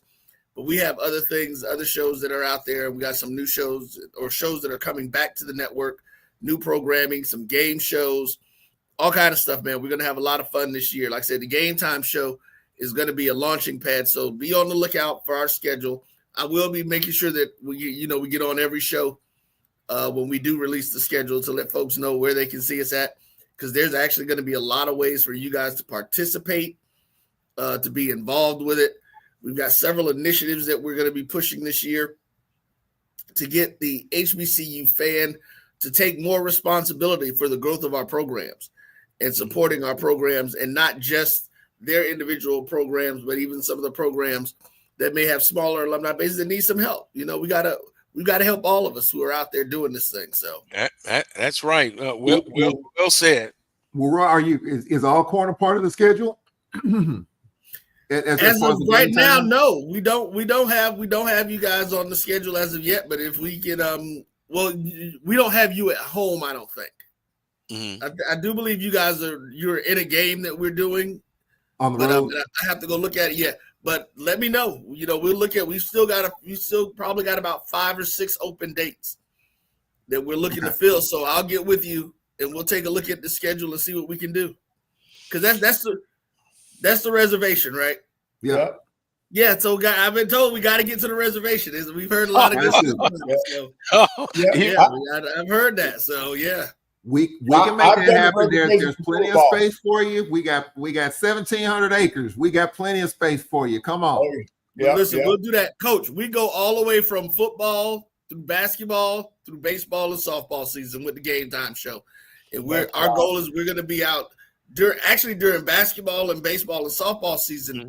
We're actually one of the initiatives is going to be getting people to, we used to call it the ticket grab, where we get folks to donate tickets and then we give them to local youth groups or regional youth groups and have them come out those days that we're going to be out there with the Game Time show and doing the stuff. So we're actually creating the events that we want people to come to during the basketball and baseball season.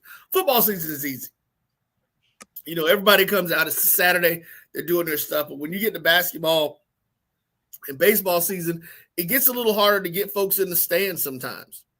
Mm-hmm. And so we're going to come with the Game Time show and moving around to get those things happening and moving again. That's part of the purpose of what we're doing. Yeah. We're going to help you here in Huntsville with our people so that we can do that first show. So you'll be hearing from me this week. Yes, sir. Someone just asked me, Roy, what about Jackson State? And so we'll talk about that. We won't be at the Jackson State Southern game. We will actually be at Jackson State on September the 13th for the WC Gordon Classic. We will be at Jackson State this year, though. That's awesome. Awesome. Yeah, fam. Yeah, I wonder can we get AD Drew to come to Baton Rouge? Yeah. He's a beloved man with the Jaguar Nation.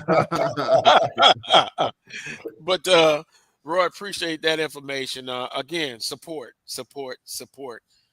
Black College Sports Network and all of the shows under the umbrella. Yeah. Thank you, Roy. Appreciate it. No problem. All righty. Good stuff. Yeah, very good stuff. Well, we're at the end, 1 p.m. Great timing. Want to thank Mo Carter, also Dr. Gatson, for coming on. We appreciate it. Thank everyone in the chat room. Still got about 76 people chatting. It got up to 96. Last week got up to 100. Actually, Carlos, so that you're just in the chat room that you're looking at. There was actually up to 120 people on the show today. Very good. Wow. So it went up. That means that folks are watching on other platforms outside of just what you see on the YouTube channel. Gotcha. Yeah, because that's what I'm looking at, YouTube. But yeah, and I go back Facebook, Black College Sports Network. So we appreciate everybody for tuning in. Well, Charles, until next week at 11 a.m. for Carlos Brown Show. All Cornet FAMU's, boy. All Cornet FAMU's homecoming. Looking forward to that one. Coach Petaway, you got to get a sign. I just. I know. I got to come up with something. I got to come up with something. I'm gonna have mine too. Until next Saturday, as always, peace and God bless.